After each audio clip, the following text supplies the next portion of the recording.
Assalamualaikum warahmatullahi wabarakatuh. Waalaikumsalam.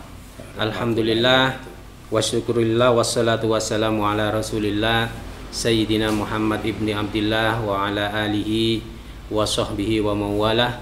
Asyhadu an la ilaha illallah wa asyhadu anna Muhammadan abduhu wa rasuluhu la nabiyya ba'dah. Rabbi syrahli sadri wa yassirli amri wahlul 'uqdatam min lisani yafqahu qawli, amma ba'du. Yang kami hormati Profesor Dr. Haji Imam Suprayogo, yang kami hormati warga dan anggota Lakpesdam, yang kami hormati para pemirsa dari Facebook dan YouTuber yang dimuliakan oleh Allah. Alhamdulillah pada pagi hari ini kita diberikan kesehatan oleh Allah sehingga bisa mengikuti acara ngaji online yang diselenggarakan oleh PC Lakpesdam NU Kabupaten Malang yang bekerja sama dengan beberapa perguruan tinggi, salah satunya adalah Al-Qalam dan Unira. Juga disupport juga oleh perguruan tinggi seperti Unisma, UIN Maulana Malik Ibrahim, Universitas Brawijaya.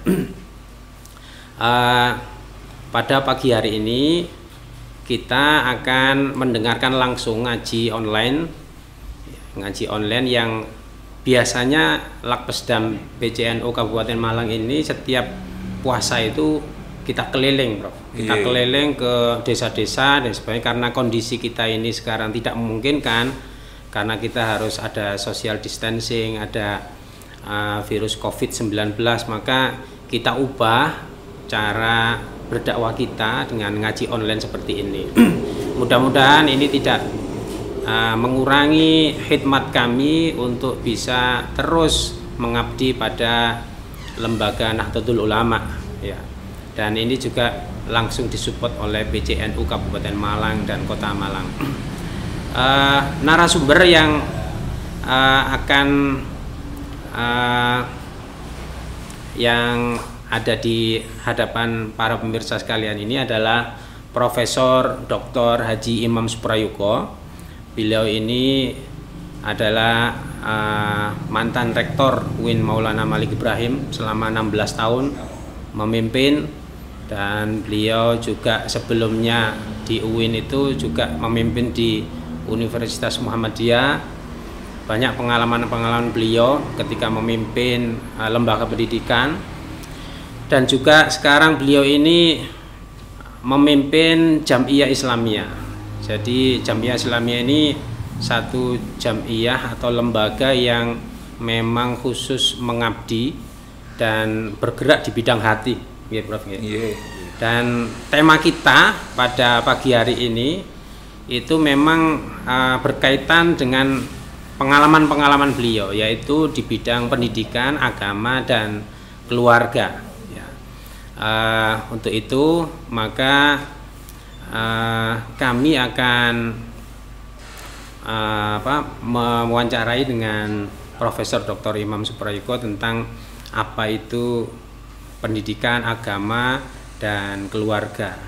Karena waktu yang mungkin terbatas, maka kami langsung saja akan mempersilakan kepada beliau sebagai narasumber utama untuk bisa memberikan ngaji online pada pagi hari ini. Untuk waktu dan tempat kami persilakan, Prof.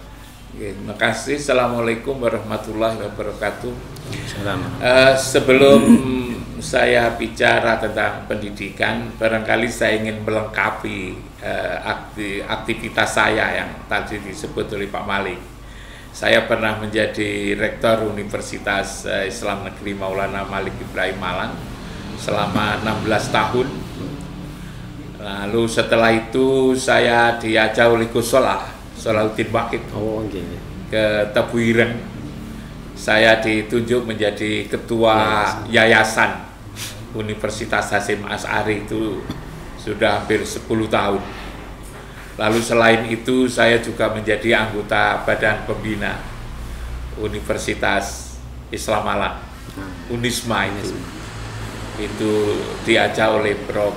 Tolqa Hasan untuk bersama-sama mengembangkan kampus yang dimiliki oleh NU, dan itu adalah perguruan tinggi Islam milik NU yang terbesar di Indonesia ini sesungguhnya. Tapi memang sejak kecil saya itu oleh orang tua saya diajak untuk aktif di bidang pendidikan. Sebelum saya ke Malang, sebetulnya saya sudah menjadi kepala Mino, Madrasah Ibtidaiyah Nahdlatul Ulama.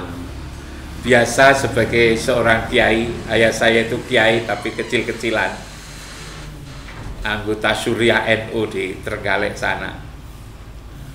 Itu punya masjid, punya pesantren, punya madrasah.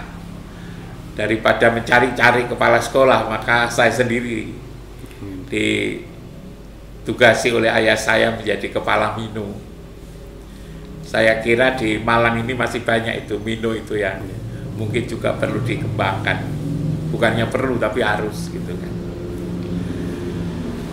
Juga lama saya menjadi kepala Mino, karena itu saya tahu persis sebetulnya madrasah di pedesaan itu. Yang seringkali saya katakan madrasah milik NU itu tahan hidup tapi sukar maju. Tidak pernah ada madrasah mati, itu tidak pernah. Walaupun muridnya tinggal 50 bahkan kurang dari itu tidak pernah ada madrasah mati. Tapi ciri khasnya itu kalau hidup juga hidup juga sukar maju. Jarang itu madrasah-madrasah itu yang menjadi juara dulu. Kalau sekarang sudah banyak itu. Tambah lagi kaya masalah. Ciri khas madrasah itu adalah tahan hidup, sukar maju, kaya masalah. Nah, itu. Nah, saya ingin mengubah suasana seperti itu. Alhamdulillah berhasil. Waktu itu saya masih ingat, saya punya madrasah yang semula muridnya kurang dari 100, akhirnya dengan saya usahakan waktu itu, dengan berbagai macam cara, saya sampai punya murid 400 lebih waktu itu. Di desa Madrasah Ibtidaiyah punya murid 400 kan, cukup banyak itu. Nah, sekarang masih ada madrasah yang saya ceritakan ini, karena madrasah itu tahan hidup, itu kan, tidak mati-mati. Tapi juga begitu, setelah saya pergi kembali kepada aslinya, tidak maju lagi sekarang. Kalau saya pulang kampung, saya diceritain oleh adik-adik saya yang mengurus madrasah itu, ada persoalan guru, persoalan dana, persoalan murid yang semakin sulit untuk ditambah. Saya diemin aja. Kenapa? Karena memang madrasah itu kayak masalah, pikiran saya begitu. Nah, lalu kemudian saya ke Malang, sampaikan oleh Pak Malik tadi, saya bergabung di Universitas Muhammadiyah itu lama. Tapi saya ikut menjadi ngurus di Muhammadiyah itu saya diajak oleh Pak guru saya waktu itu, Profesor Masbuk Zuti, waktu itu masih menjadi rektor di sana.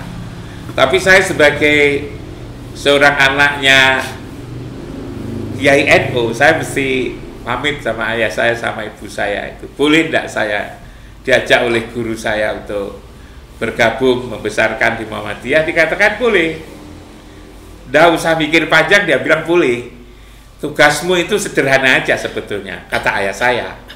Apa itu?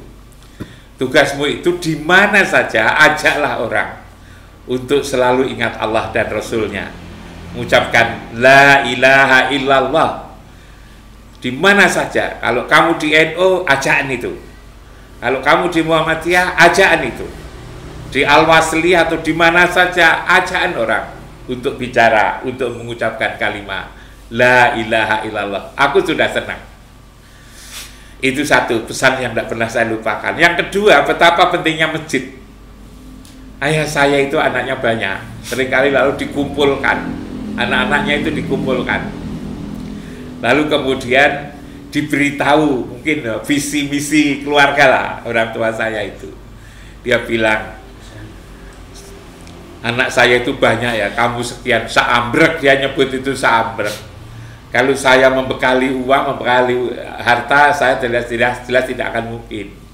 Karena itu ya sepanjang saya masih ada uang, sekolah kamu kemana saja silakan. Apakah jadi guru agama, apakah jadi apalah, silakan. Jadi dokter ya silakan. Tapi yang penting berdakwah. Dan dalam berdakwah itu yang penting adalah masjid, dia bilang begitu.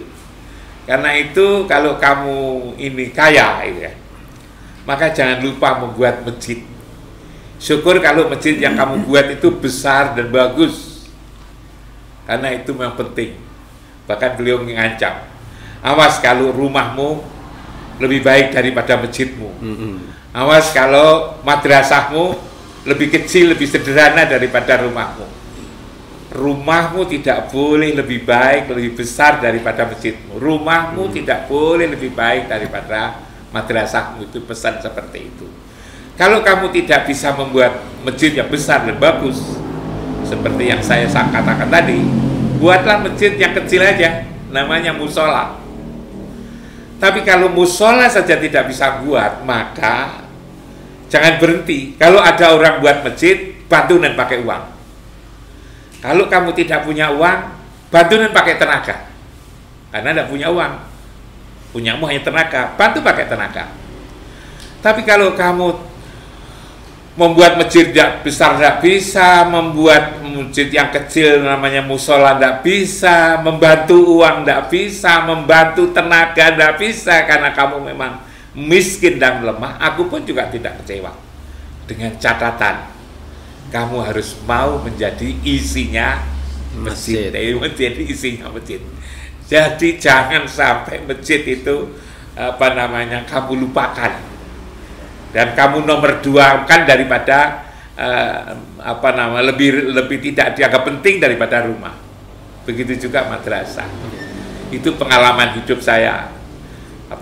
Sejak kecil di desa, memang kalau Pak Malik itu mau berbincang-bincang tentang pendidikan, ya memang saya sejak kecil Pak Malik diajak oleh ayah saya itu ngurus pendidikan ini, dan saya tahu pendidikan itu bukan dari saya baca buku sebetulnya, tapi saya membaca pengalaman-pengalaman saya, pengalaman ayah saya, pengalaman ibu saya, gitu kan, yang itu saya pakai untuk mengembangkan Universitas Muhammadiyah ketika itu, lalu kemudian juga mengembangkan UIN Malang selama 16 tahun, melakukan perubahan-perubahan, mulai dari institusinya, dari sekolah tinggi menjadi universitas, lalu kemudian dosen-dosennya juga begitu, tenaga dosen itu menjadi penting sekali. Kualitas pendidikan itu sesungguhnya bukan dari gedungnya. Kalau ayah saya itu ngomong dari 2 hal aja. Apa itu? Yang satu harus ada guru, yang murid. Kalau gurunya senang, gurunya ikhlas, gurunya mempunyai tekad, ruhul jihad katanya itu. Lalu kemudian bisa membangun kualitas, muridnya juga begitu. Dari 2 orang itulah sebetulnya 2 unsur ini, guru dan murid, itu diperbaiki, itu sebetulnya sudah melahirkan kualitas yang unggul. Itu dari ayah saya. Karena itu Pak Malik tahu sendiri, setelah bangunannya itu selesai, memang bangunan itu ketika penting, karena waktu saya memimpin itu bangunannya sudah tua-tua itu kan. Lalu saya ubah. Setelah saya ubah, yang saya kembangkan adalah dosen. Dosennya lalu saya rekrut, saya sekolah. Nah, yang belum S2 saya S2 kan, yang belum S3 kita S3 kan. Waktu itu, karena memang baru. Lalu kemudian setelah dosennya bagus, dosennya dari sisi pendidikannya bagus, dari sisi jasa, sebetulnya itu jangan dianggap komplit. Kalau sudah pendidikan lewat ijazahnya itu loh, sekolahnya, yang lebih penting sekali adalah yang ada pada dirinya itu loh sebetulnya, yang ada pada dadanya itu loh sebetulnya. Itu yang perlu, sebab betapapun dosen itu punya mobil, dosen itu punya gelar, ijazah, pangkatnya tinggi, tetapi kalau yang ada di dalamnya ini rapuh, maka sebetulnya yang lain-lain juga tidak ada apa-apanya. Ini nih yang saya pesan dari orang tua. Lalu kalau saya boleh ingin Nyampaikan Pak Malik, saya harus ngomong apa ini tentang pendidikan yang penting. Ya, bagaimana sih cara kita ini pendidikan itu kan sebenarnya upaya kita untuk memberdayakan semua potensi yang ada di dalam diri manusia itu. Nah, jadi menurut panjenengan bagaimana cara memberdayakan semua potensi manusia ini? Potensi manusia ini kan ada akliyah, ada jasadiyah, ada ruhiyah. Nah, ini tips-tips yang mungkin panjenengan yang selama ini mungkin bisa ditularkan kepada kita. Begini Pak Malik, pendidikan kita ini sebetulnya sejak dulu ya, sejak merdeka sampai sekarang kan selalu dirasakan ada problem. Semua mengharapkan agar Indonesia itu bisa bersaing di pentas dunia ya, internasional. Tetapi sejak dulu kalau mereka menginginkan kualitasnya kan bukan makin naik ya, tetapi dirasakan kok makin turun katanya orang. Dulu lulusan SMA saja sudah jagoan, lulusan S1 aja sudah jagoan. Di desa itu kalau sudah kedatangan mahasiswa gitu kan, kedatangan sarjana itu sudah luar biasa. Tapi sekarang kedatangan S1, kedatangan S2 gitu kan, kok sepertinya biasa-biasa saja gitu kan. Lalu ada apa? Padahal gurunya makin doktor, makin master, makin doktor, kampusnya makin bagus, sarana prasarannya makin hebat. Tapi kenapa hasilnya kok lalu tidak menjadikan orang kampung saja itu heran? Orang kampung kok lalu kemudian tidak heran, kok begitu gitu kan? Ada apa ini? Apalagi lalu bicara tentang pendidikan akhlak. Kalau akhlak, pendidikan akhlak ya, dan memang semua tekadnya adalah untuk mengembangkan pendidikan akhlak. Kalau itu sukses, mestinya itu makin tinggi jenjang pendidikan, akhlaknya kan makin bagus. Kalau misalnya anak-anak itu misalnya lulus SD, lalu kemudian naik lulus SMP, naik lagi lulus SMA, naik lagi S1, makin tinggi jenjang makin bagus.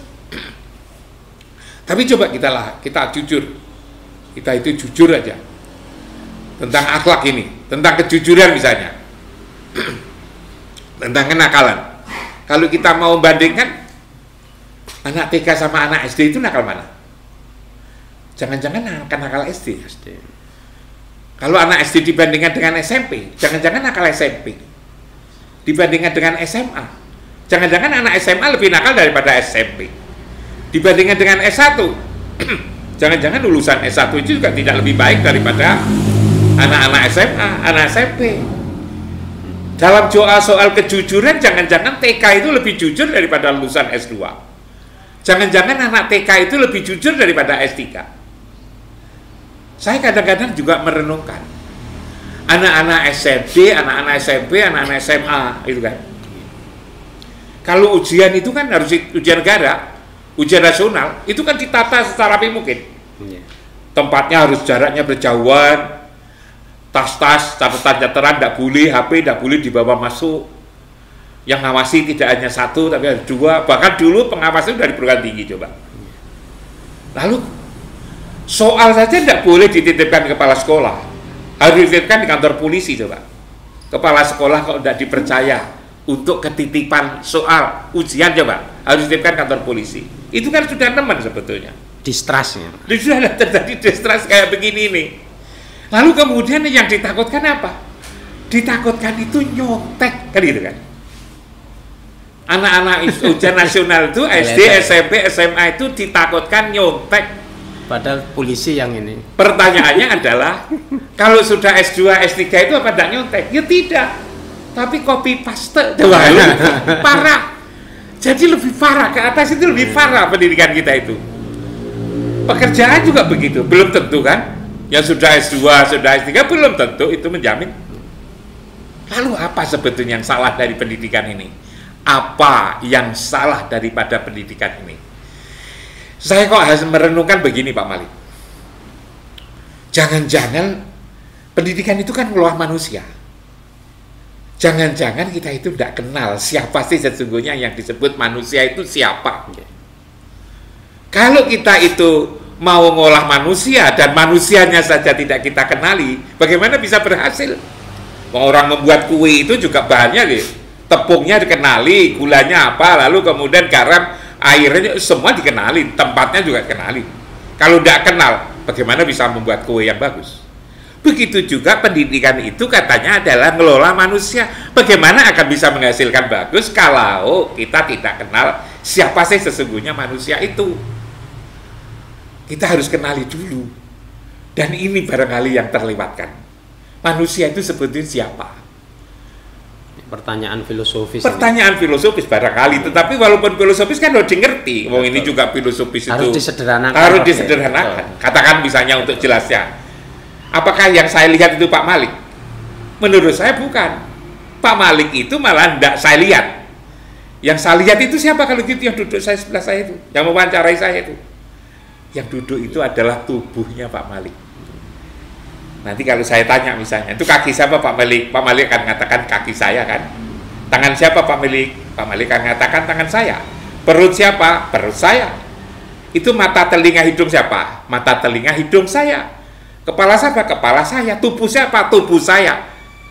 Yang perlu saya tanyakan adalah saya yang punya kepala, punya hidung, punya telinga, punya tangan, punya kaki, punya perut itu mana? Saya yang punya itu mana? Itu yang tidak pernah dipikirkan sebetulnya. Manusia itu sebetulnya yang kelihatan itu tubuh. Tubuh itu tempat. Kalau kita punya teh, umpama kita kopi, umpamanya kita tidak puasa, tak suguh kopi, maka kopi itu sebetulnya harus ada tempatnya. Tempatnya gelas atau cangkir. Yang diminum, yang dimakan bukan cangkirnya. Yang sebenar-benar tak berikan adalah kopinya itu. Makanya sebetulnya tubuh ini tempat saja sebetulnya. Casingnya. Casing, tempat, wadah. Yang mau diwadahi itulah namanya Pak Malik. Yang gaib saya katakan itu. Dan ternyata di dalam Al-Quran itu dijelaskan Pak Malik. Tetapi orang-orang tidak begitu tidak begitu peduli, paham barangkali, tapi tidak begitu peduli, tidak konsentrasi. Kalau kita baca surat Al-Hujurat ayat 13, ya ayuhan nas inna khalaqnakum min dzakarin wa unsa wa ja'alnakum su'uba wa qabaila lita'arafu. Itu kan sebetulnya lebih menuju kepada fisik sebetulnya. Yang itu terdiri dari karena pertemuan antara bapak dan ibu. Maka lahirlah tubuh itu. Tetapi itu kan dikatakan oleh Al-Quran tidak sempurna. Karena itu disempurnakan oleh Allah dengan ayat Qur'annya. Kita tahu dari ayat Qur'an itu. Summa sawahu wa nafakha fihi birruhi wa ja'ala lakumus sam'a wal absara wal afidah qalilan ma tashkurun. Aku sempurnakan kejadian manusia dengan aku tiupkan ruh, gitu kan. Lalu kemudian dijadikan pendengaran, penglihatan dan hati, tapi orang tidak banyak yang bersyukur. Qalilan ma tashkurun. Kenapa tidak bersyukur? Karena memang tidak tahu. Ini menurut saya roh ini loh yang ada di dalam dada, yang punya tangan, yang punya kaki, yang punya perut, yang punya. Jadi sebenarnya yang namanya tangan, yang namanya kaki, yang namanya telinga, yang namanya mata, yang namanya hidung, yang namanya mulut, yang namanya otak, itu adalah alat. Telinga adalah alatnya yang punya telinga untuk mendengar. Mata adalah alatnya yang punya mata yang ada dalam hati ini untuk melihat. Mulut, saya bicara ini. Yang bicara ini sebenarnya bukan mulut saya. Mulut saya itu adalah menolong alatnya saya untuk ngomong kepada Pak Malik, kan itu kan. Otak saya ini sebetulnya hanya alat. Alatnya siapa? Alat saya untuk mikir. Jadi anggota badan ini sesungguhnya pembantu. Yang punya rumah adalah yang ada di dalam hati ini. Hati ini loh, roh ini yang punya rumah ini. Roh inilah sebetulnya pemilik, pembantu. Sekarang persoalannya gimana? Yang dididik siapa? Yang dididik otaknya kan? Iya. Yang dididik siapa? Pembantunya. Yang punya pembantu justru tidak dididik. Coba di rumah ini ada saya. Lalu kemudian ada pembantu yang ngurusi kebun saya itu, lingkungan rumah ini, ada pembantu yang tukang masak. Lalu kemudian yang dididik adalah pembantunya. Saya tidak dididik, jadi apa coba? Otaknya dididik. Padahal otak itu tidak bisa menerima yang nilai-nilai luhur itu, yang menentukan adalah yang hati ini. Inilah menurut saya yang perlu direnungkan kembali gitu kan, agar pendidikan itu mengena. Kalau pendidikan ini tidak dikenali manusianya itu, maka lalu kemudian tidak akan mengena itu. Yang namanya kualitas nanti tidak sampai pada kualitas yang sebenarnya itu, Pak Malik. Jadi sebenarnya kurikulum strategi itu kan hanya wasilah saja, hanya apa ya istilahnya ya, alat saja sebenarnya. Yang penting itu manusianya ini yang ada di dalam ini, manusia dalam ini sebenarnya itu. Nah, kalau saya lihat di Indonesia, Pak Malik, sebetulnya ya, hal demikian itu, apa yang saya katakan itu bukan barang baru sebetulnya. Kiai-kiai sepuh itu sudah mengatakan begitu. Hanya lalu kemudian sampai ngatakan kurikulum, orang lalu membuat kurikulum, dikira kurikulum itu segala-galanya, padahal bukan. Yang menentukan itu adalah yang membuat kurikulum, yang menjalankan kurikulum, yang namanya guru itu. Dan lalu juga muridnya. Kalau saya katakan tadi bahwa Indonesia itu sebetulnya pengetahuan tentang seperti ini sudah dimiliki. Apa buktinya? Pesantren itu. Di pesantren itu menggambarkan bahwa sebenarnya para ulama-ulama, para pengasuh pesantren, ulama-ulama sepuh ya, yang belum ketularan dengan teori-teori barat yang modern sekarang ini, itu aslinya sudah lebih pintar, aslinya. Hanya lalu kemudian ketularan orang-orang yang dari barat, dikira dari barat itu mengerti manusia. Dikira orang barat itu ngerti manusia. Iso nulis iya, tapi yang ditulis itu apa mungkin juga tidak paham. Di ranah sini mungkin. Yang ada di ranah otak itu. Otaknya itu, alatnya itu. Nah, saya katakan buktinya kalau kiai-kiai sudah ngerti. Coba Pak, betapa indahnya dulu itu. Kalau orang kampung saya, kan saya dari Trenggalek Pak Malik. Di Trenggalek itu kan, siapalah yang tidak ngerti daerah-daerah Trenggalek, daerah-daerah Ponorogo, Pacitan itu dulu dari sisi ekonomi kan rendah. Ada kan begitu. Mungkin juga sekarang sudah ada kemajuan lah. Tapi kalau dulu, nah anak-anak Trenggalek kampung saya ini kalau miskin Pak, mau mondok, ya karena miskin.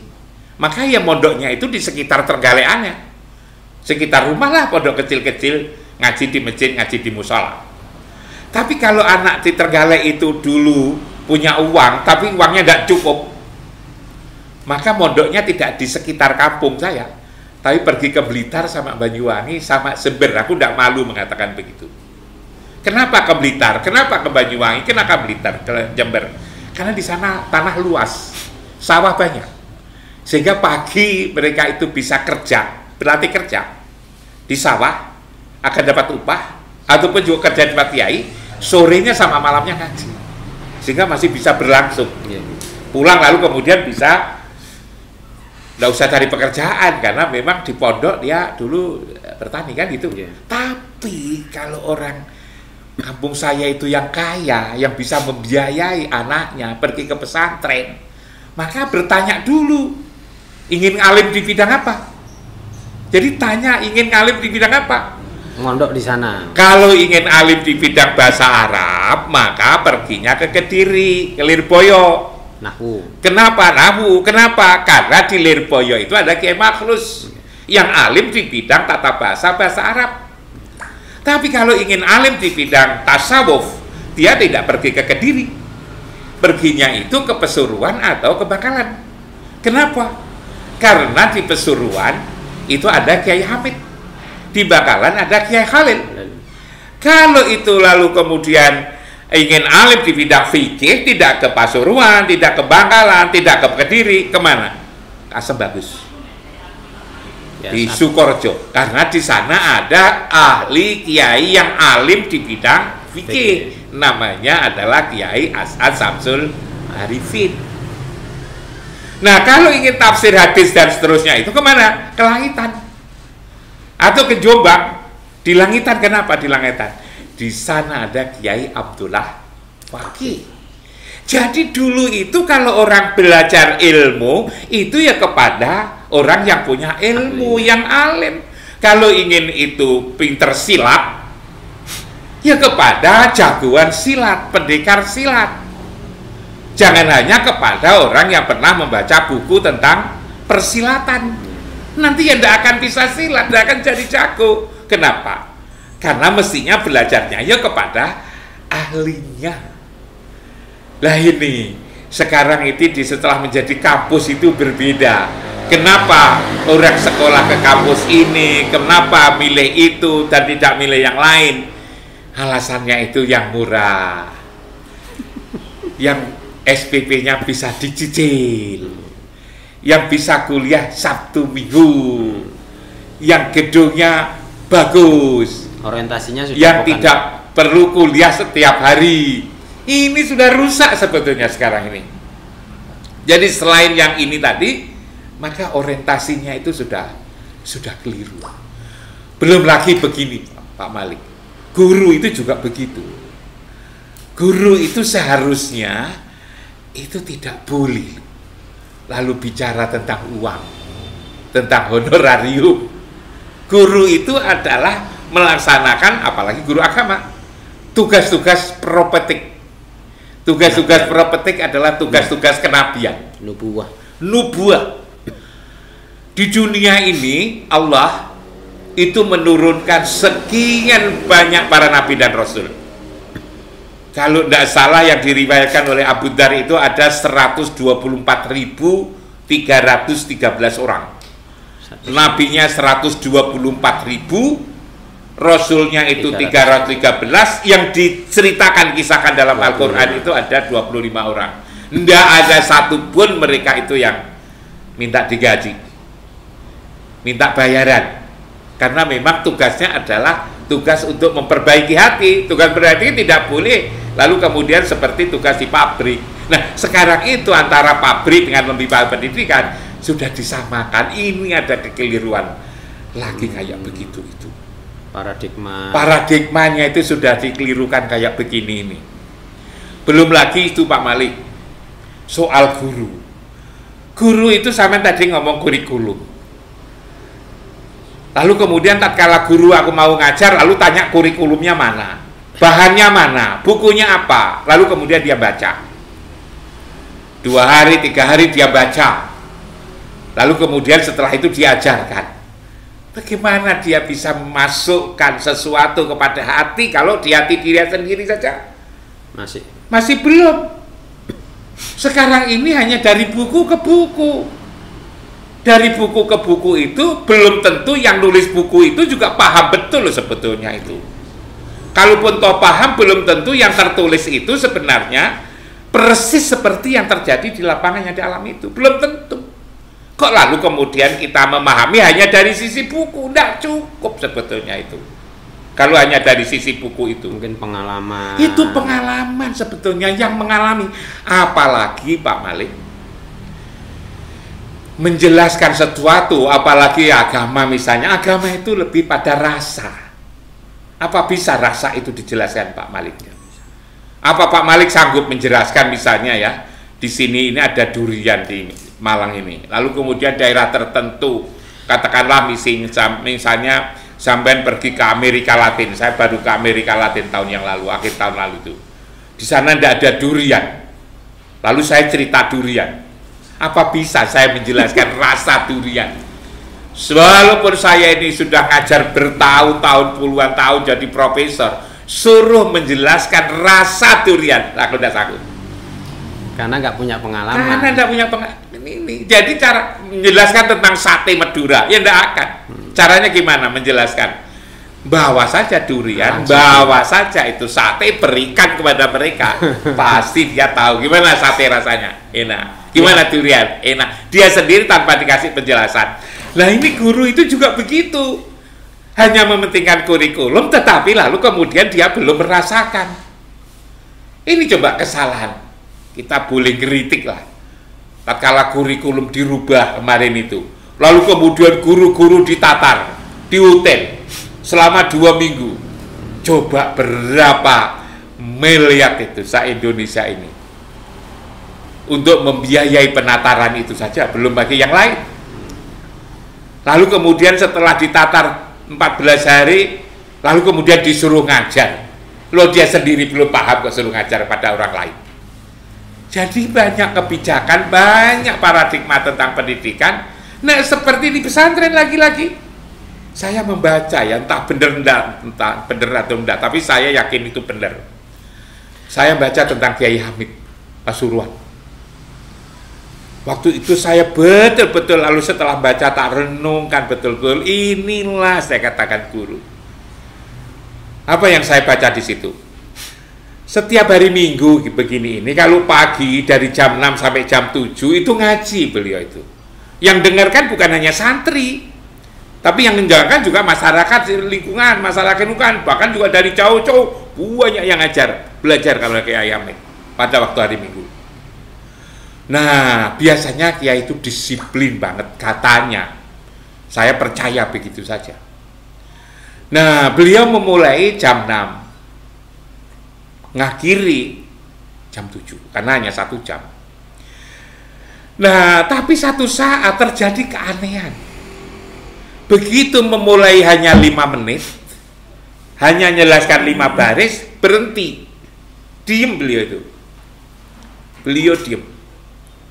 Nah, ketika diem ini, semua yang ikut ngaji itu ya diem semua. Tidak ada yang berani tanya siapa ya. Siapa di dunia pesantren yang berani tanya, apalagi bantah kepada Kiai? Tidak ada. Kiai Hamid juga diem, santrinya semua juga diem. Duduk aja di situ.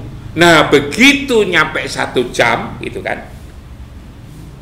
Lalu salam, lalu kemudian beliau pergi. Semua yang ikut ngaji bubar. Nah, ketika itu lalu kemudian pada tanya-tanya, ada apa ya, ada apa ya? Kok Kiai seperti itu? Daripada bertanya-tanya, lalu kirim utusan ketemu Kiai, ada apa ya tadi kok hanya 5 menit? Kok lalu berhenti, lalu kemudian tidak pergi? Siapa, apa kami diantara kami ada yang salah? Kalau kami salah, kami yang diutus ini untuk memohon maaf pada Kiai. Kiai bilang, tidak ada yang salah, tidak ada yang keliru. Semua benar. Lalu kenapa saya pergi? Kenapa saya nunggu 1 jam? Karena kita harus disiplin 1 jam. Kenapa lalu kemudian saya berhenti, tidak teruskan? Karena baris ke-6, baris ke-7 itu adalah hal-hal perintah yang saya belum jalankan. Masya Allah. Kalau saya jalankan, maka saya kena penalti. Atakmurunan nasa bil birri wa tansawna anfusakum wa antum tatlunal kitab afala ta'qilun. Kenapa engkau perintah nyuruh orang lain berbuat baik, sedangkan kamu membaca kitab? Apa kamu tidak berakal? Kamu melupakan dirimu sendiri, apa kamu tidak berakal? Belum lagi lalu lima takulu nama la taf'alun kaburo maktan indallah antakulu nama la taf'alun. Kan begitu. Kiai itu mau ngajar itu kalau beliau sendiri sudah menjalankan, bukan karena kurikulumnya ya guru itu. Betul, betul. Nah, sekolah-sekolah sekarang itu hanya menjalankan kurikulum. Dia sendiri lalu kemudian tidak paham, bahkan tidak menjalani. Apalagi sekarang itu karena pentingnya diskusi, orang disuruh masuk, lalu kemudian dikasih tugas, suruh membuat makalah. Lalu suruh diskusi sendiri, dia hanya duduk, nunggu. Ya kalau begitu aja semua orang bisa. Kan begitu. Lalu kemudian orang seperti ini disuruh menjadi orang yang berkualitas. Kualitas dari mana? Karena itu sebetulnya dari sisi pendidikan tadi, Kiai tadi tahu tentang roh. Kiai tahu tentang roh tadi. Yang seharusnya dididik itu. Tahu mereka. Para kiai-kiai tahu bagaimana caranya mengajar, bagaimana dia itu berani mengajar, yang tadi dikatakan Pak Malik bahwa ngajar itu tidak boleh, lalu kemudian transaksional. Kalau cari uang bagi kiai ya ke pesan. Kalau cari uang kamu jangan di sekolah. Kalau cari uang kamu ya ke pasar, jadilah dagang. Jadilah kamu lalu kemudian nelayan buat empang. Jadilah kamu itu petani ke sawah, ke Tegal, ke kebun, itu cari rezeki. Tapi kalau di lembaga pendidikan, seharusnya itu tidak boleh kita ini ngomong tentang uang. Ya boleh-bolehlah kita butuh, tetapi jangan lalu kemudian begitu ditampakkan. Tapi ruhul jihad itu, ruhul taklim itu. Karena itulah tadi Pak Malik mengatakan ittabi'u ma la yas'alukum ajron. Ikutilah orang-orang yang tidak berharap upah. Wahum muhtadun, mereka itulah orang-orang yang mendapatkan hidayah. Itu hidayah. Karena itu saya ketika memimpin mestinya tidak boleh Pak Malik saya omongkan, tapi karena ini bicara pendidikan ya kan. Karena ini ngomong pendidikan, maka bagaimana kalau tidak saya omongkan? Kan keliru juga ya. Orang seringkali tanya, Pak Imam kok UIN Malang itu bisa maju ya, yang dipimpin itu kok bisa maju? Kenapa seperti itu? Lalu kemudian kuncinya apa? Kan seringkali bertanya.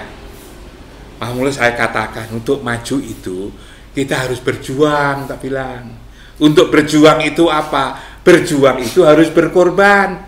Tidak pernah ada orang berjuang tanpa berkorban. Berjuang itu harus lewat pengorbanan. Pengorbanan itu adalah untuk berjuang. Pak Malik kan tahu, selama saya memimpin kampus 16 tahun, apa pernah saya mengambil gaji rektor? Itu kan tidak pernah itu. Kan tidak pernah saya. Semua gaji saya sebagai rektor saya masukkan ke ZIS, zakat, infak, dan sedekah. Kan begitu waktu itu. Lalu kemudian untuk apa? Satu, kalau lalu kemudian saya membuat ZIS dibantu oleh teman-teman itu, lalu kemudian terkumpullah uang di situ. Belum lagi dengan saya punya kebiasaan untuk tidak membawa gaji saya sebagai rektor, maka lalu saya merasa berhak untuk ngajak para dosen karyawan. Pak Malik masih ingat kan zaman saya? Seluruh pendapatan selalu saya potong 2,5%. Dan tidak ada yang protes. Kenapa tidak ada yang protes? Karena saya telah motong 100%. Masa lalu saya potong 2,5% ada yang? Tidak ada satupun waktu itu yang protes sama saya. Jadi uswatun hasanah. Ada uswatun hasanah. Jadi kampus jangan dipakai untuk cari uang. Kampus jangan dipakai untuk politik cari kekuasaan. Kalau itu sudah dipakai cari uang, bagi-bagi kejabatan, macam-macam, jangan berada di madrasah. Jangan ada di pesantren, jangan ada di perguruan tinggi Islam. Itu keliru yang besar sekali. Jangan ngomong kemajuan, jangan ngomong isi pendidikan. Kalau perguruan tinggi, pesantren, madrasah, universitas dikaitkan dengan persoalan-persoalan kekuasaan, dikaitkan dengan persoalan-persoalan uang.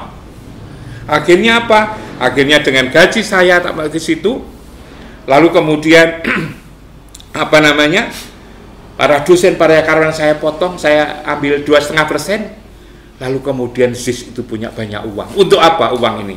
Uang ini untuk menolong sebetulnya.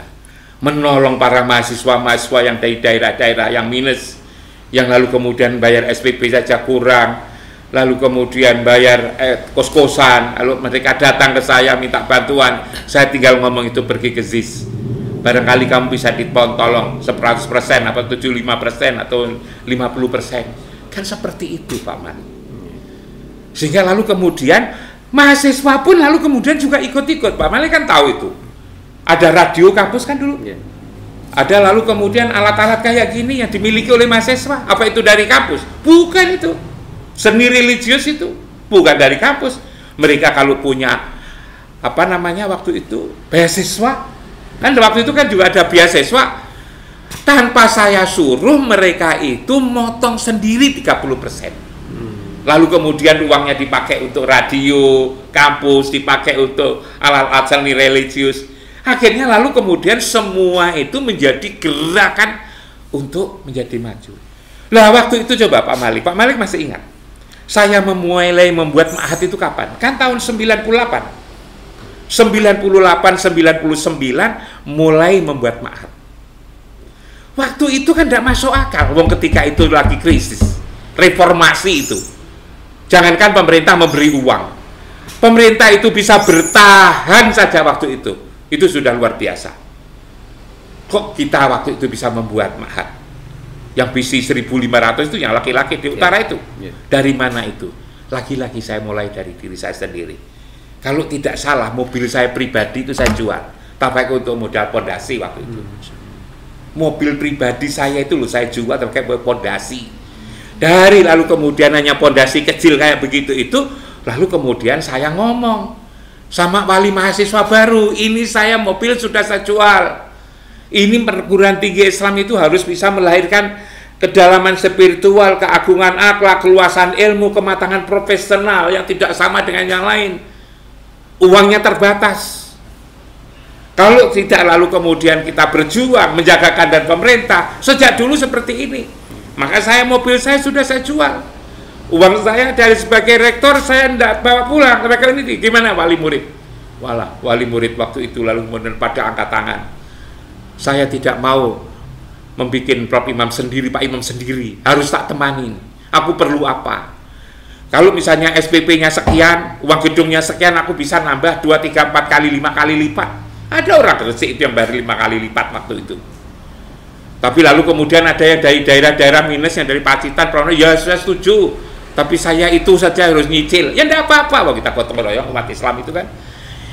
Ini menurut saya itu ada ruh.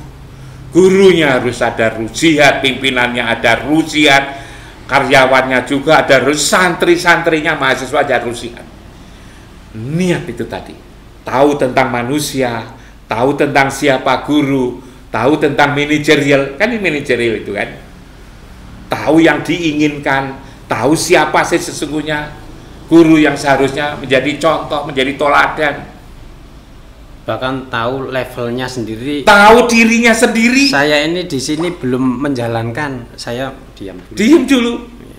Levelnya dia di situ, iya. Nggak berani dia. Nggak berani di atasnya, memang belum tahu apa-apa, apalagi hanya ngira dirinya tahu.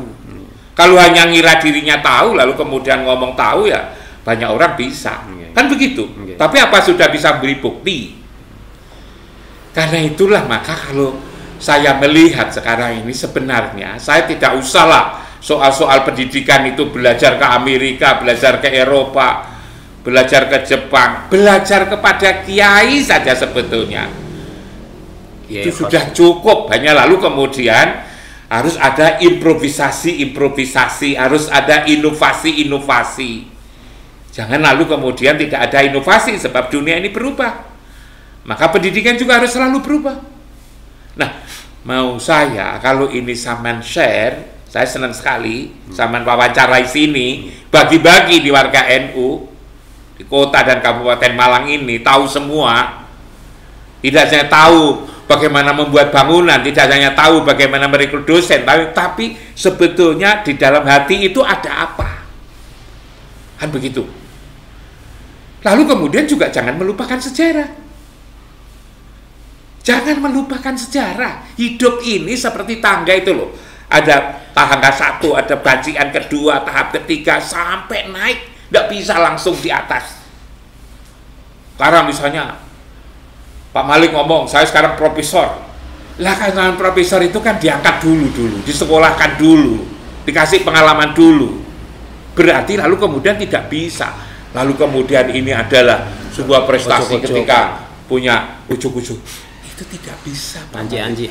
Karena itulah sebagai hal seperti itu, coba sampean kan masih ingat. Gedung itu di depannya kata kasih prasasti. Gitu kan? Prasasti itu apa? Kunu ulil nuha, kunu ulil absor, kunu ulil abab, wajah itu fillah haqajah. Saya tidak lalu mengatakan itu bisa ditulis. Tapi saya ingin menunjukkan yang tidak ditulis. Apa? Di bawahnya itu saya tanam tanah makam Wali Songo, coba. Tanah kuburan Wali Songo itu ada di situ. Waktu itu guru saya Pak Haji Ahmad Mudhor itu mengingatkan saya. Lalu kemudian saya minta Pak Kamzawi sama teman-temannya siapa itu tak kasih uang, kasih mobil, tak suruh untuk ziarah mulai dari Sunan Ampel sama Sunan Ibrahim sampai di Cirebon sana itu Sunan Gunung Jati kan 9 tahlil di situ. Ketika pulang lalu kemudian saya minta untuk nemui pengurusnya untuk minta tanah segenggam dibawa pulang ke kampus.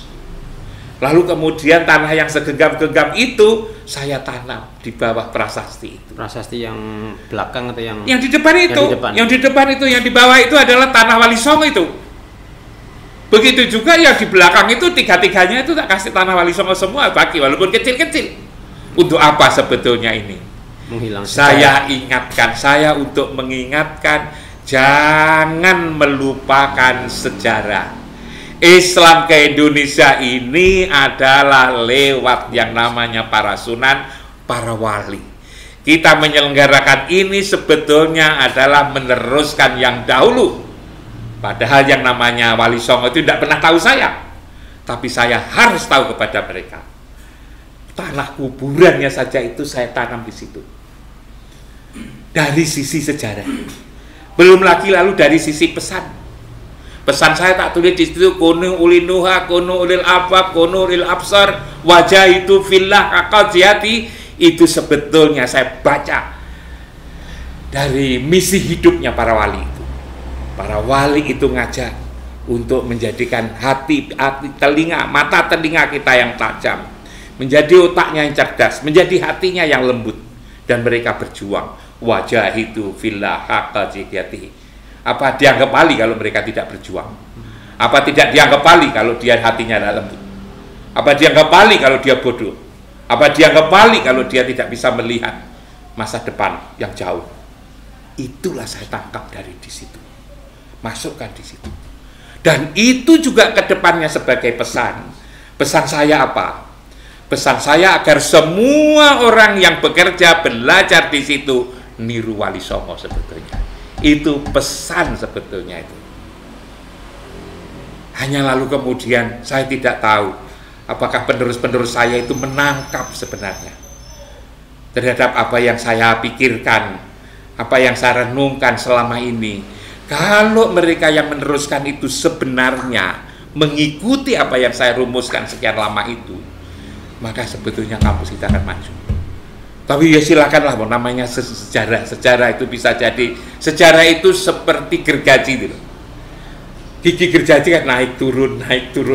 Kalau tidak naik turun, aku tidak bisa memotong. Betul. Itu jadi tidak usah lalu kemudian kita kecewa. Tetapi kalau sampai mewawancarai saya, lalu kemudian saya sampai sebarkan di kalangan, setidak-tidaknya kalangan NU di Kabupaten Malang, di Kota Malang, di Kabupaten Malang, mungkin di sisinya, siapa tahu lalu kemudian terinspirasi, hatinya terinspirasi umat pendidikan.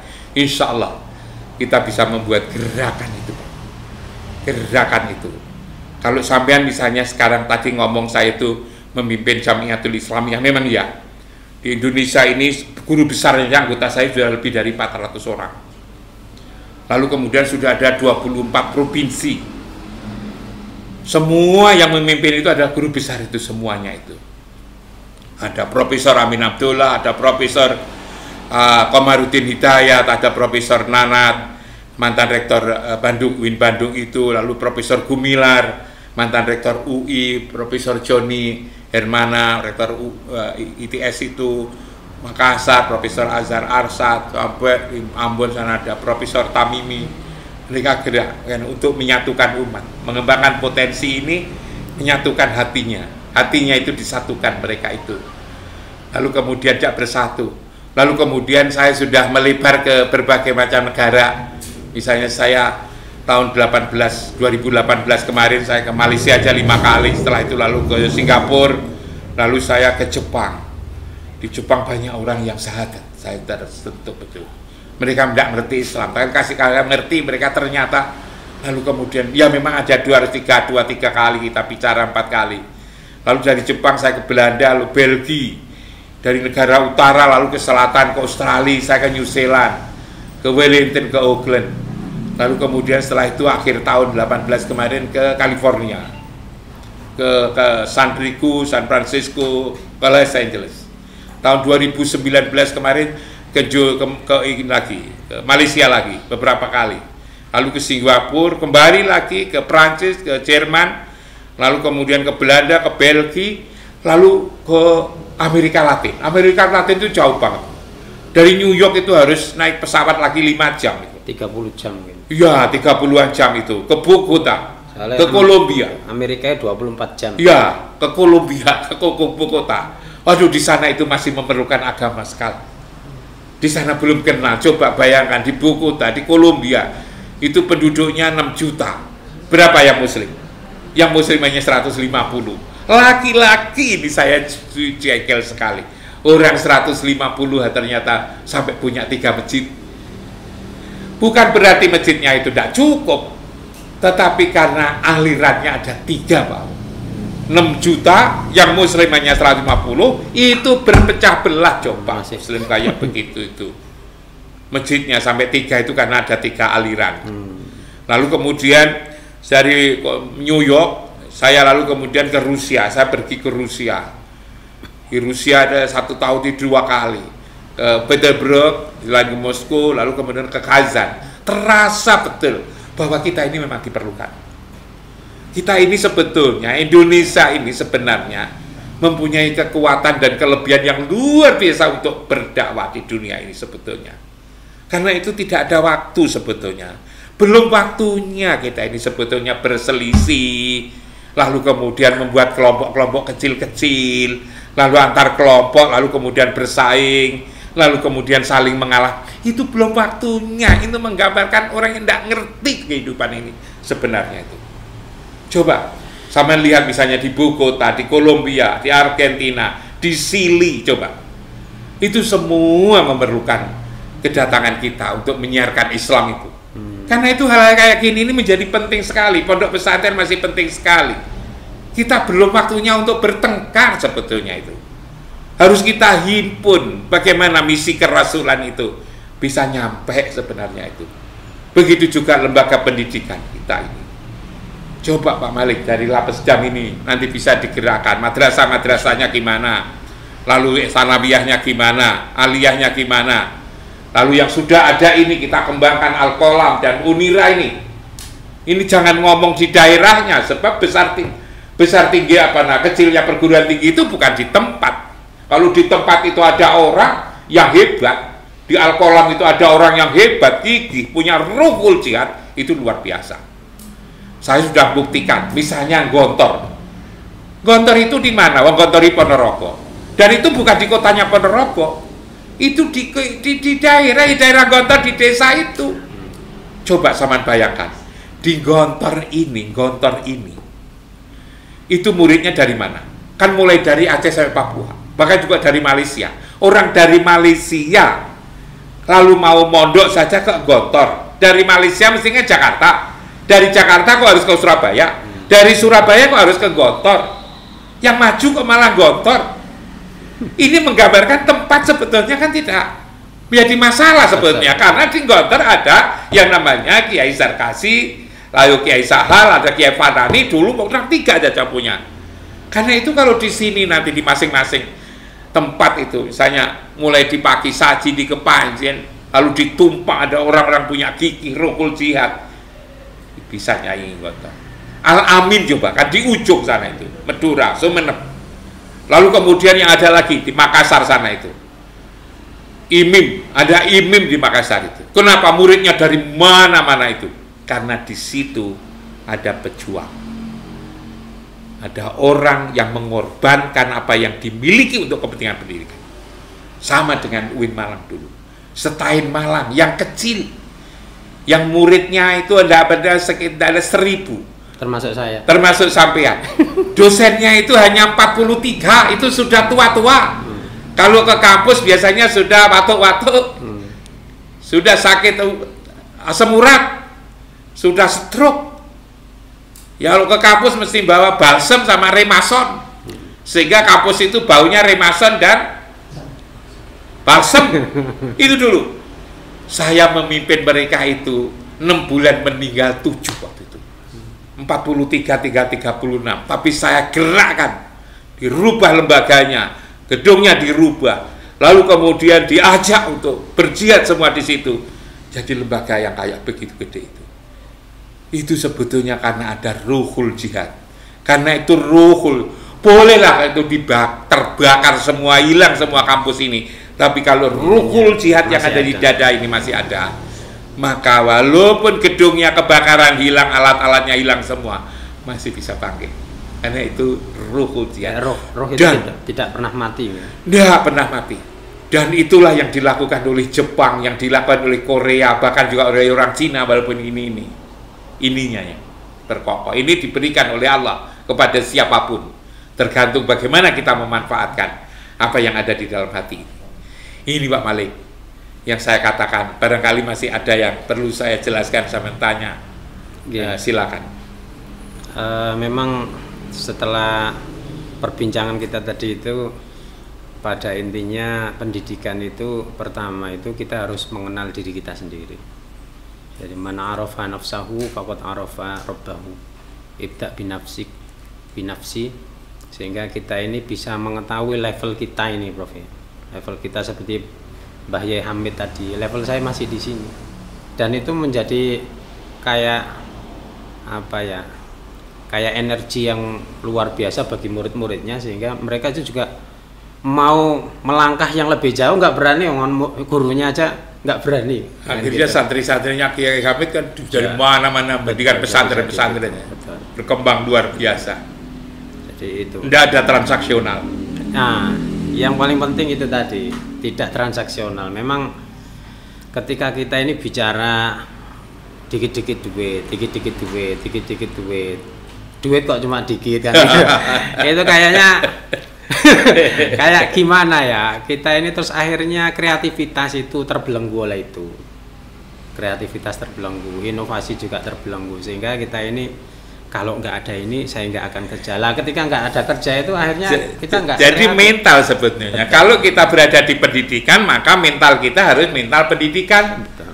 Mental persekolahan, mental kampus. Jangan mental pasar dibawa ke kampus. Jangan mental makelaran dibawa ke kampus. Lah ini kelirunya itu di situ. Makanya mental kiai itu perlu ditumbuhkan kembali di mana-mana lembaga pendidikan itu. Hanya memang tidak sedikit kiai yang lalu juga sudah berubah, ketularan, ikut-ikutan.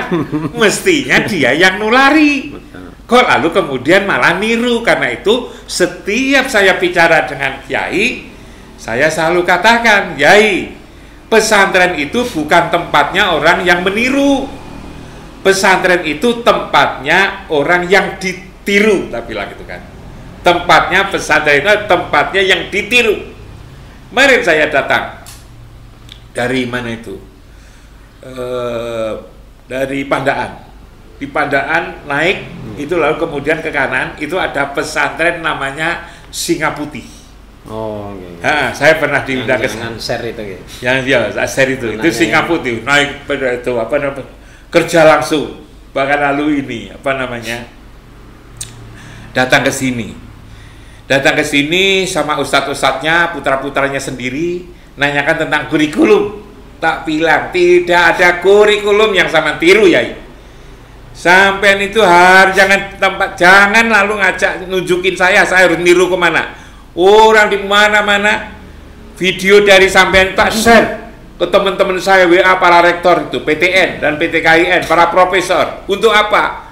Inilah yang perlu ditiru. Jangan lalu kemudian kalau sampean bersilaturahim ke sini boleh. Tetapi yang tidak saya bolehkan, sampean bertanya pada saya harus niru kurikulum mana? Jawabnya begini. Sampean punya kurikulum yang harus ditiru orang, ialah kurikulum pesantren Singa Putih.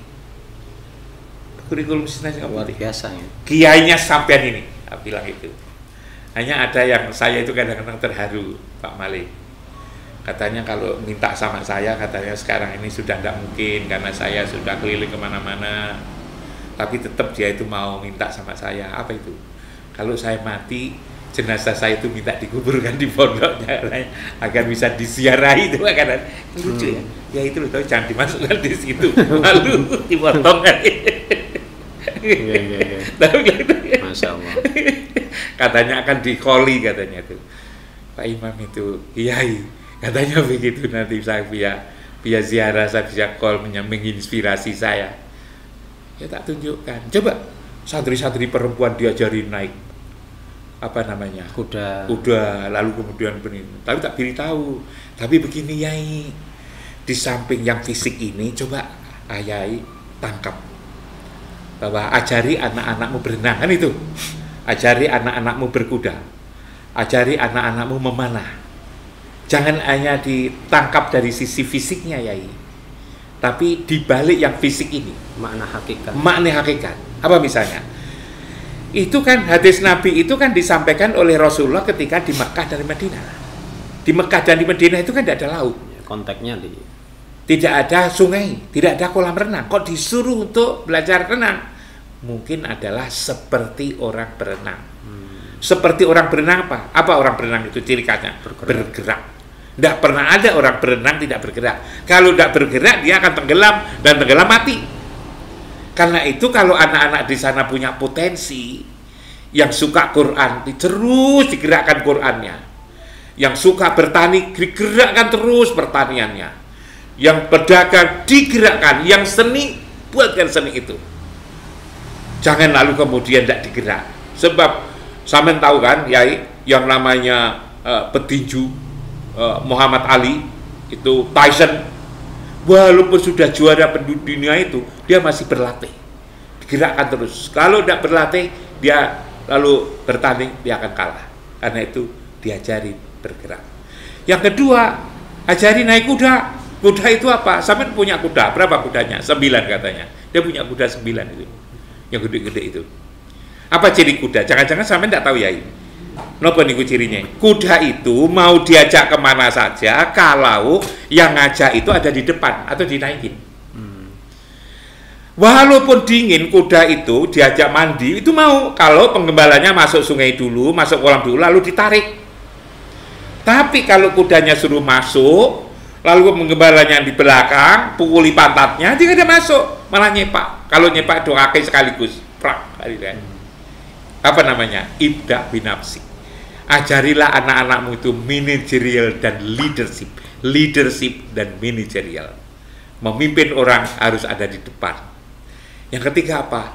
Fokus, konsentrasi, fokus. Orang bisa apa namanya? Memanah itu bisa kena. Itu kalau fokus, kalau itu konsentrasi. Jangan lalu kemudian murid sampai nanti, santri-santri di sini harus ada konsentrasi, harus ada fokus ke bidang tertentu yang tidak jadi pemimpin. Jangan kalau ditanyai anaknya itu, jadi apa bapakmu? Bapak saya kadang-kadang ke pasar, kadang-kadang ke sawah, kadang-kadang makelaran. Jelas itu tidak akan maju. Harus ada fokus.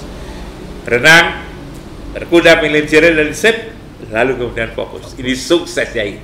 Bergerak. Inilah kurikulum Singa Putih, tak bilang gitu kan. Senang orangnya. Alhamdulillah. Terima kasih Prof. Jadi ini bahkan yang ada di sini semua itu meskipun merekam sambil ini ternyata ngaji. Kayaknya ngaji juga di sini. Alhamdulillah. Alhamdulillah. Makasih. Makasih, saya juga senang. Yeah.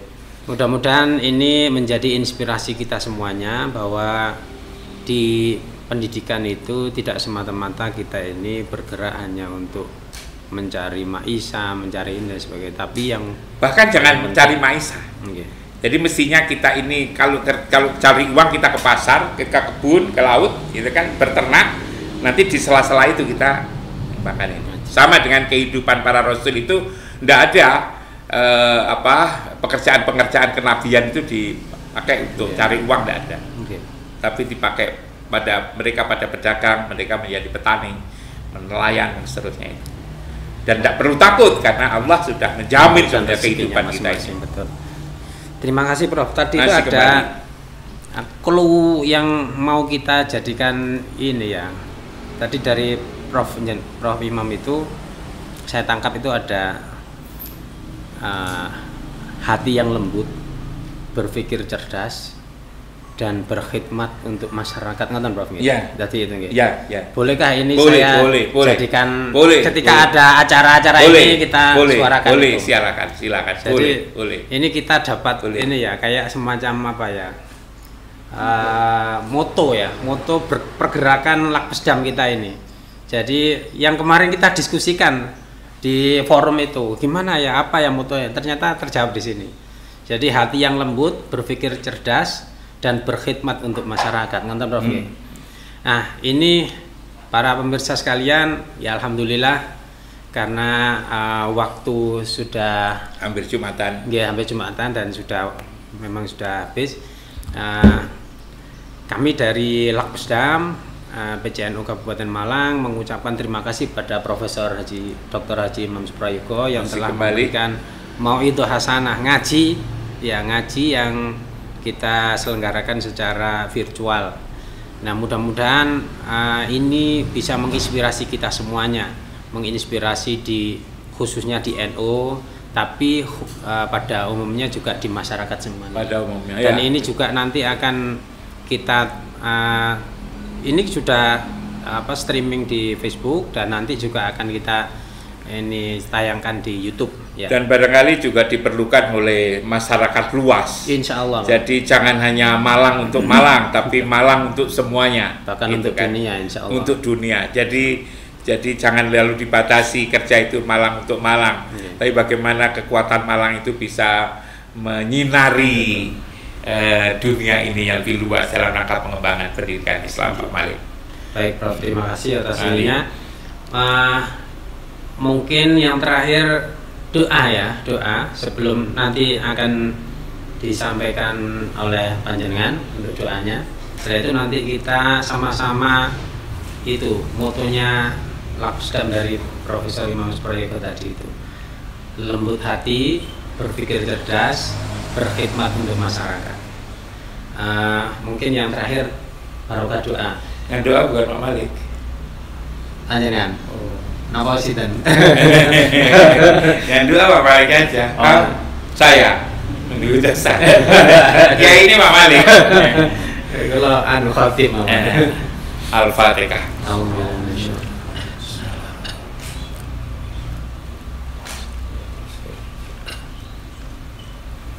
A'udzu billahi minasyaitonir rajim. Bismillahirrahmanirrahim. Alhamdulillahirabbil alamin. Wassalatu wassalamu ala asyrofil anbiya'i wal mursalin wa ala alihi wa sahbihi ajmain. Alhamdulillahirabbil alamin. Hamdan yuwaffi ni'amahu wa yukafi'u majidah. Ya Rabbana lakal hamdu kama yanbaghi li jalali wajhil karim azim sultan. Allahumma taqabbal salatana wa siyamana wa qiyamana wa qira'ana wa ruku'ana wa sujudana wa du'ana wa kulla ibadatina kama taqabbalta ala anbiya'ika wa awliya'ika wa syalihin. Rabbana amanna bima anzalta wa tabi'na rasul waktubna ma'asyahidin. Allahumma inna zalamtu nafsi dzulman katsiran wa la yaghfiru dzunuba illa anta faghfir lana maghfiratan min indika warhamna innaka antal ghafurur rahim. Rabbana ighfir lana dzunubana wal walidina warhamhuma kama rabbayana shighara wa li jamil muslimin wal muslimat bi rahmatika ya arhamar rahimin. Rabbana hab lana min azwajina wa dhurriyyatina qurrata a'yun waj'alna lil muttaqina imama. Allahumma hdina wa qaumina wa ahlina wa dhurriyyatina ila siratal mustaqim.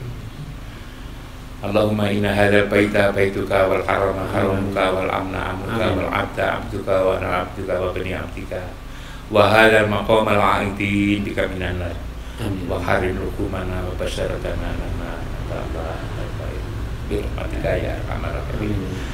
Rabbana atina fid dunya hasanah wa fil akhirati hasanah wa qina adzabannar. Subhana rabbika rabbil izzati amma yasifun wa salamun alal mursalin walhamdulillahi rabbil alamin. Al-Fatihah. Alhamdulillahirabbil alamin.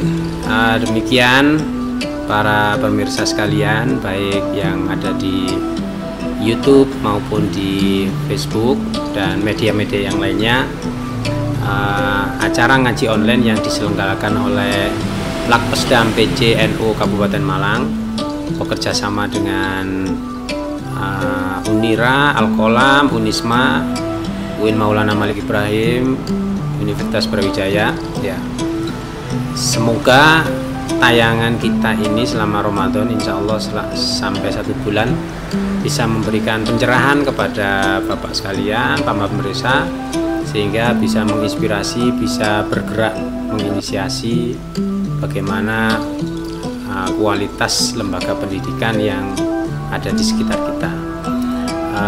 Kami ucapkan terima kasih kepada Profesor Dr. Imam Suprayogo yang telah memberikan pencerahan semuanya. Semoga ini menjadi amal jariah Bapak ila yaumil qiyamah. Yang terakhir yang kami sampaikan, kami hanya menyampaikan moto baru dari kami yang nanti insya Allah akan kita bicarakan kemana-mana, yaitu lembut hati, cerdas berpikir, dan berkhidmat untuk masyarakat. Terima kasih. Saya sebagai Ketua Lembaga Kajian dan Pengembangan Sumber Daya Manusia Nahdlatul Ulama di wilayah Kabupaten Malang mengucapkan jazakumullah ahsanal jaza atas semua perhatiannya. Saya akhiri, wallahul muwafiq ila aqwamit thoriq. Wassalamualaikum warahmatullahi wabarakatuh.